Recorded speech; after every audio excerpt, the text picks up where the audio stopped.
put one on top of it. Yeah. Like the red pie. Yeah.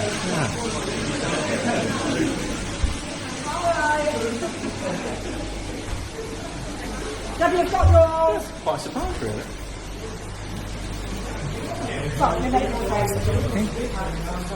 Smell quite flowery, isn't it? Yeah. Yeah. This one's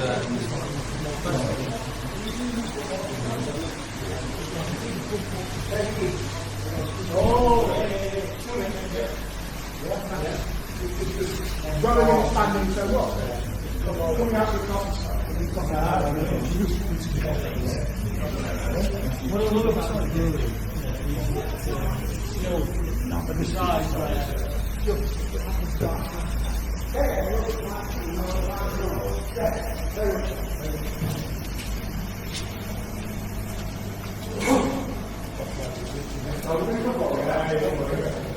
We've got waiting to see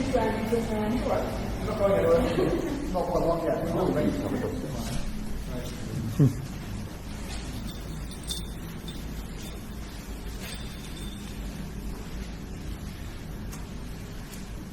We're all here, or the ones that are going to be here. Okay. So, as I say, the yeast will sit inside those fermentation vessels for anything from a week up to a fortnight, depending on what the beer is, depending on the strength of that beer. At the end of that period of fermentation, we can now change the name of the liquid. For the very first time, we can call it beer. But it's not quite ready for sale at this point, because what it will have, one of the problems that you get when you use yeast is it produces a number of unwanted, what we call esters. These are flavours that you get in the beer that are unwanted. It will taste rough, it will taste what we call green. We need to purge that out of it. And the only way you can do that is to let it rest for a period of time before you start selling it. So that period of resting is what we call conditioning. So we'll transfer that beer from the fermentation vessels out there into these vessels here. These are called conditioning tanks. And it will rest inside these vessels for a few days. What we'll do is we drop the temperature right down on it, and we've got a light blanket of CO2 on it to stop any continuing fermentation. But letting it rest starts to purge out those unwanted esters. They actually get reabsorbed into the yeast. Once that's finished, it can go from there into packing. Now for packaging, we actually package into 4 different sorts of containers. 2 of these what we call large pack, and 2 of these what we call small pack. Small pack are basically bottles and cans. We don't package in those at all. That is all done for us under contract. So literally what we'll do is we'll take one of our conditioning tanks, we'll drain it out into a road tanker. That road tanker will go away to a third party for us. What they will do is they'll then run it through filtration, get necessary pasteurisation, and then they'll package it into the cans or bottles before labelling it, packaging it, shipping it back to us. All done for us. How do they pasteurize? Heat. And then they seal it in the contract. Yeah, so they can add some more. Yeah. It's a different drink by the time they do it. Well, you can make a view on that because you've got some here that is like that and some that isn't. Okay, 2 of the other formats of packing are what we call large pack. And this is in kegs and in casks. Now people get very confused about the 2 of these. Quite often people will call them barrels. They're never a barrel. Well, in fact, there's one instance of one of these that can be called a barrel, and you never see them. We're going to cover that in just a moment. So they're either casks or kegs. What's the difference between them? Well, physically, there's a key difference. And we've got one of each on here. So physically, a cask has a bulbous side to it. It also has 2 openings. One opening on the side, and one opening on one of the ends, and that opening on the end generally offset from the centre, as you can see with this one here. A keg, on the other hand, then has that side to it, and then a single opening, and that single opening is at the centre of one of the ends. So that's how you tell the 2 physically apart. As far as packing is concerned, we package the casks here. The kegs are all done for us under contract in the same way that the small pack is. the way that the kegs work is actually quite different. So when you go to a pub, keg beers are pretty much plug and play. There's not that much you can go wrong with. You've got to have clean lines, of course, but not that much can go wrong with. You get a gun type attachment. You lock the gun type attachment on the end here. And that gun attachment has got two lines going into it. One of those lines connects up to a gas supply. That'll either be CO2 or nitrogen or a mixed gas. That gas going into it then pushes the beer out of your other line down into your glass. And if you go back into the brewery, into the sample room, those high line ones are keg beers. So they've either got, if it's the IPA or the lager, we've got CO2 pushing the liquid out. If it is the plum porter or the stout, we've got nitrogen mixing. And the size of the bubbles is different, so you get a different mouthfeel associated with them. Now, one of the things that you get with the beers in here, first of all, is that they are filtered, so there's no yeast left inside there at all. And what you will find is that some of that gas will be absorbed into the liquid. So that you're going to get generally a bubblier mouthfeel with a keg beer than you will out of a cask. It's always cold. It's always cold. It doesn't have to be cold. So what you tend to find is in a lot of pubs, they will run the keg lines through things called pythons. And these pythons, generally speaking, have cooling in them, and that cooling will knock the temperature right down, because a lot of people like their lagers in particular served at quite cold temperatures. If you've got your stouts and things like that running through the same python, they will be likewise affected by that temperature drop on it. But they don't have to. But palates typically when you So in the tasting room there, the stout that you mentioned, the porter, is that going to be as cold as the other beer, or is it going to be cooler? No, it's going to be the porters and the stouts are going to be about the same temperature as the other keg beers. Right. Because it's just the setup we have. Right. It doesn't have to be like that, but that's fine. So the nitro, you said at the same time. Yeah. Okay. So those are kegs. All handled off-site for us. Casks, we do here. We do our own filling of casks. Now, one of the things that you do with casks, one of the things that really distinguishes casks is that they continue to have the yeast inside them. That yeast will continue to ferment inside the cask. It gives us something like called a secondary fermentation, but it really helps to develop and enhance, I believe, those flavours. Of course, it still makes it CO2 as well, so it's still putting natural carbonation inside the beer.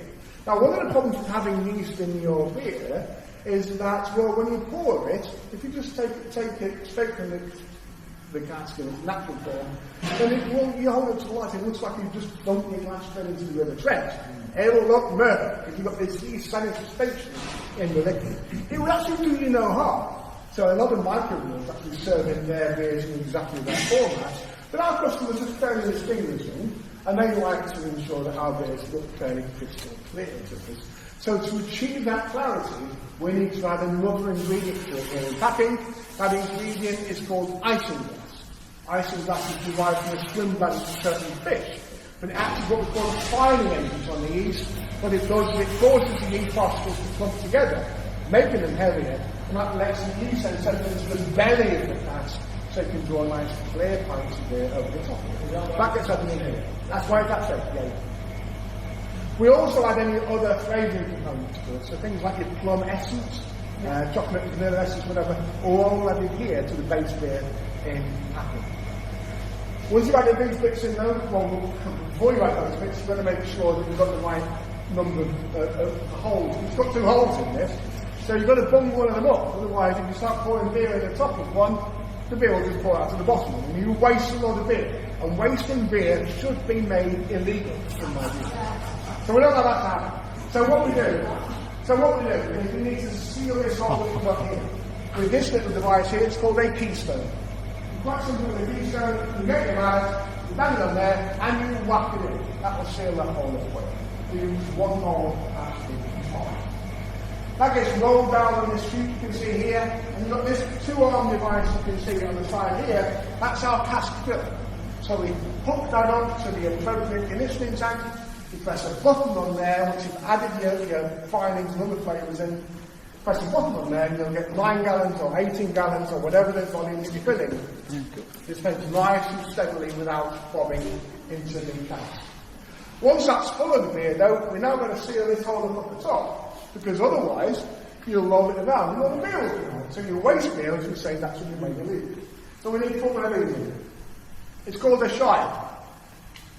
It's called a shire. And literally, you put that over the hole, you give it a bang, and that will seal that hole up. That can then be rolled about, whatever.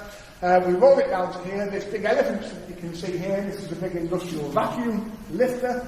You lock it onto the end of it, create the vacuum, that helps you lift it up, to swing it round, to drop it onto a pallet. Of course, once it's on a pallet, it can be picked up by a forklift truck and loaded onto our drays and trucks and delivered out.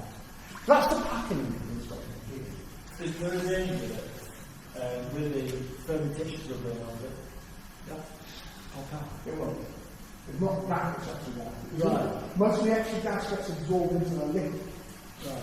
That's the It's quite a rudimentary way of sealing it up. Yeah.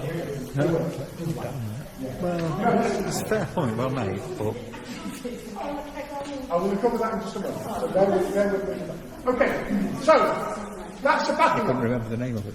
When it gets to the pump, New though, Keystone. well, it's said before, It was the keg okay. said pretty much plug and play. There's not that much can go wrong with it, as long as you've got clean lines. Mainly stick everything in a book. Otherwise, you can introduce bacteria into your beer. Looking front there. Casks, though, these take a little bit of Little work. looking front. Okay, so the first thing that you do when you get a cask in a pub is you've got to roll it around, because you have no idea how that's been stored. It could have been stored upside down.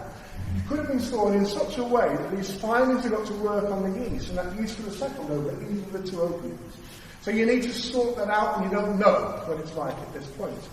But if you don't do that, you've got trouble with a capital T. So roll it around. What you want to do is get that yeast back up in suspension in the liquid. You then put it onto its final resting point, which is called a stilling.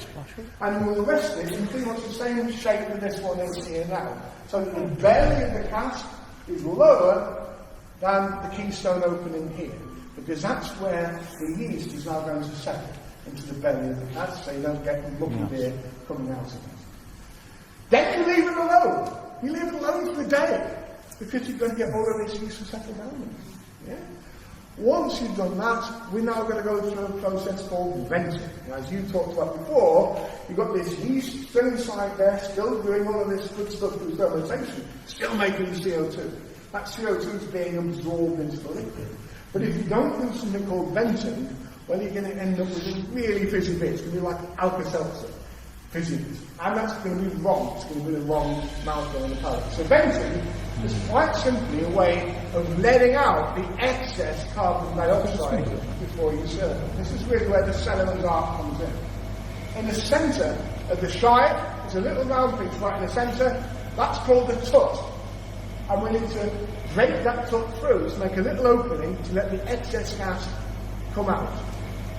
To do that, there's specialist venting tools, but the easiest way to do it is use one of these. It's called a spiral. This is a hard spiral. It's made out of solid plastic, and then made out of a hard one. You literally put the spiral over the top of the tut. You give it a whack in. You'll knock the tut through, and the excess gas will now vent out of it. The trouble with that is now, though, you've got a hole in the top of it. So the excess gas is venting out of it, but all the baddies can now get into it. You can get your fruit flies, your vinegar flies, your spiders, your birdfish. None of these things do you want in your beer. So to facilitate the gas coming out but keep the baddies out of it, we plug up the top hole with one of these. It's called a soft spiral. It's made of a soft. So the gas will still come out of it, stops the baddies getting into it. You may need to change these a few times depending on how much carbonation there is in there. And how long it stays like that, this is really the cellarman's art, and it depends a lot on the beer that you get in, and how that beer's been stored, the temperature of storage, etc. But you need to basically keep it on soft spiral until you can stop seeing all of that bubbliness coming out. It bubbles through, but coming out of the soft spiral. Once it's got to that point, then you need to remove the soft spiral and replace it with a hard spiral. That's like putting a tuck back in it again. Because if you don't, it's going to continue losing the gas, and the beer is actually going to go flat. And you don't want flat beer either. Solomon's up. So you put that back in. It's not ready for servicing yet though, because now we need to do something called tapping of the beer. To tap the beer, well, what we need is a tap. This is a tap. Look complicated, but it's quite simple really. This end, the tapered end, sits inside the beer. It goes through the keystone. It sits inside the beer. That's the rudimentary built one. This at the top here is a tap. It's an on-off tap. It's going to cross the line, then it's closed. If it is going in line with it, it is open, and the beer can then flow through and out of this hole at the bottom. Attached to this one at the bottom, we attach a beer line. That beer line then goes to a beer engine at the bar. We probably call them hand pumps. And the way that this system works is pretty straightforward. You pull the hand pump back. Underneath that hand pump, you've got a diaphragm, a bit like a four-stroke engine on a car. The diaphragm lifts up, creates a vacuum underneath it.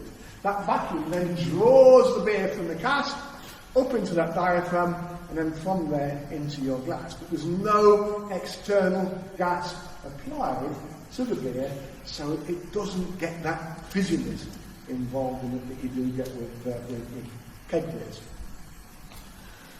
So, what is the purpose of this? To hit. Yes. And this thing goes through. I'm going to say that. No, I'm going to talk about while it's done. So, how do we do the tapping? Well, this one, well, What's the diaphragm? This one bites when it goes wrong. Your keystone. The first thing you must always do when you're tapping a beer is make sure there's no customers about. Because when this goes wrong, it goes wrong dramatically. Have we got anyone that's involved in selling this? Anyone works in pubs? Or? In the past, Yeah, I've actually done it. So you know that. Okay. So, first thing that you must do is make sure that the tap is closed. Otherwise, you're going to bang it in, and all the beer's going to fall out before you've got a beer line attached to it. That waste beer jumping illegal. You come along here, and what you do, put it over the keystone. With your mallet, you give it a solid whack. Solid whack, because you're going to want to make this go all the way in, so that you get a good seal on it. Otherwise, the beers are going to come out around the seal. That's wasting beer. That's to be made illegal. But when I say a solid whack, don't namby-pamby about lots of little. You want one solid whack, because you want to disturb the yeast sediment. Only the trays of wallet. Now, if you've got it just like this, you'll then realise this is why you don't have customers about. Because what you've done is you've left the hard spiral in the top. You've waxed it in. That's caused a huge build-up of pressure. That's then going to be followed by this torpedoing across the room, followed by the beer. You don't want that to happen. What you must do, of course, is take out the hard spiral first, then you tap it, and then you replace the hard spiral. That's a way to do it. It's like it's screwed on then. It does screw on, that's right. So why does it have to screw on again? So you can change it. Because when you break it, you put another one. Correct. Okay. Thank you. No questions. Then you get your beer line sorted. Happy days. So you think, great, I'm ready to go. You go back upstairs now, and you get your first order, and the customer gives you a glass, and you go, and nothing happens. And you think, what's going on? I know what it is. I'm going to turn the tap on. So you go back down to the cellar again, you turn the tap on, you come back up to the top, get your customer's glass, oil like that, yeah, and you do the hand pump. Yeah? What happens now is the beer comes out. Absolutely fantastic. And there's nothing I've ever seen this. And then it disappears back the other way again. Yeah? What you're doing there, of course, you've left the hard spiral in. So what you're doing now is you're creating a vacuum that's drawing the beer out, that's leaving behind the vacuum the other end. That'll pull it back again. It'll carry on like this quite happily all day long. So what you now do is tap down to the cellar again, you take out your hard spiral, you replace it with a soft spiral.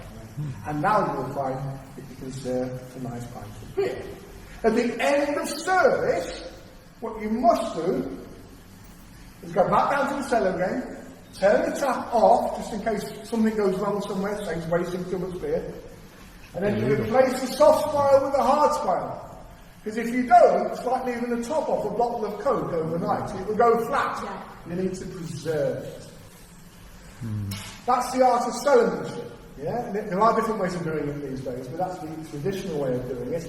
If you've ever had a great pint of beer, that is due primarily, because all the beer we'll leave here is fantastic quality, that is due primarily to the cellarmanship, the unsung heroes of our trade. And please, give them a pat on the back or congratulate them if you can find out who they are. If you get a bad pint of beer, it's quite often their fault as well. But there we go. Okay, so what can go wrong with beer? Well, we talked about dirty lines. We talked about getting all of this side of it wrong. But the other thing, that probably one of the more common things that go wrong with beer, is that they start to taste a bit like vinegar. And this is called oxidation.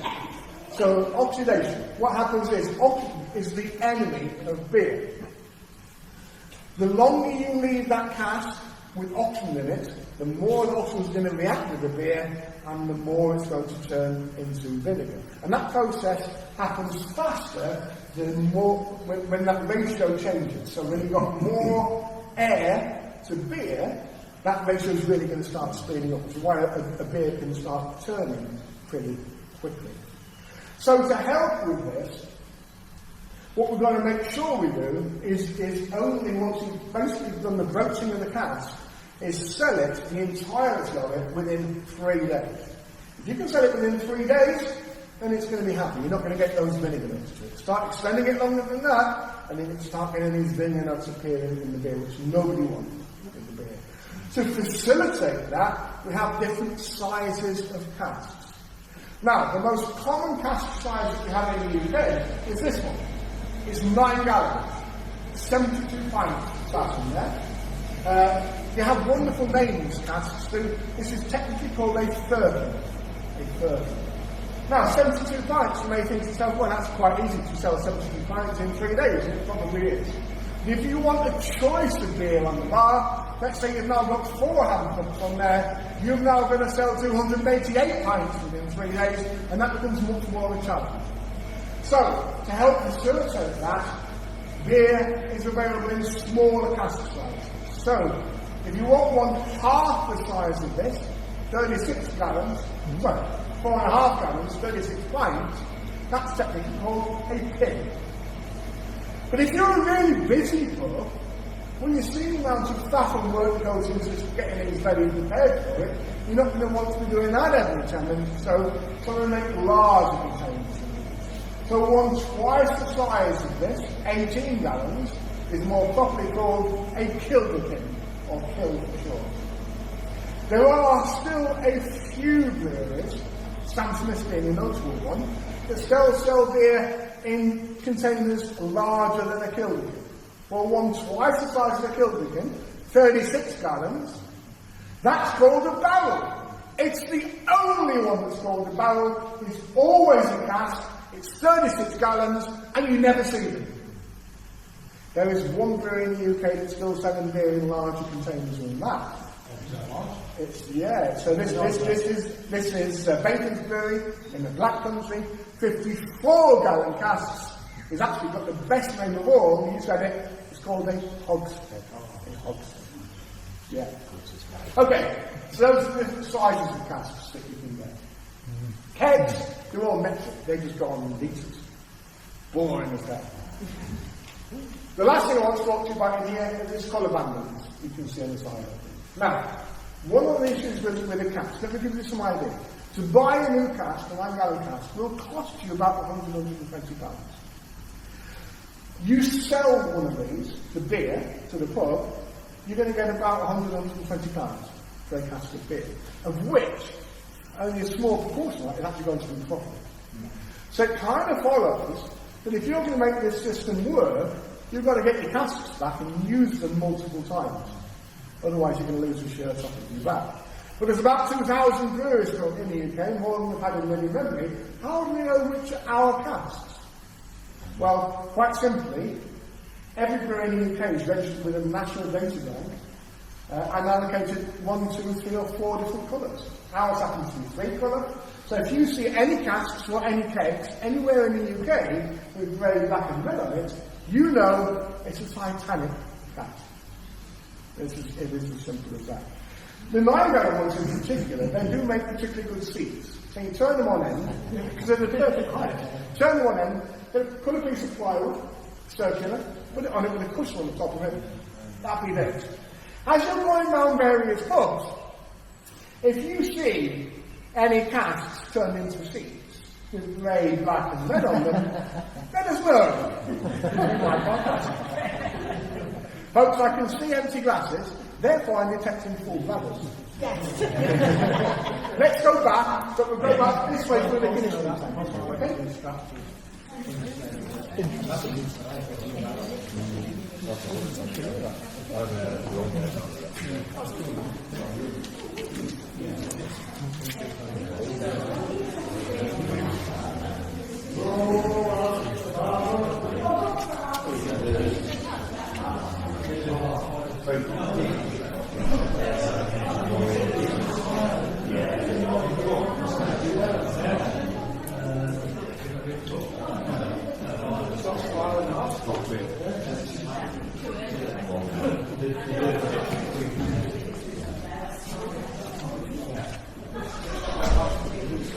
Cheers, mate. Thank you. Brilliant, that was. So, yeah. Oh, is it? Brilliant. We've been having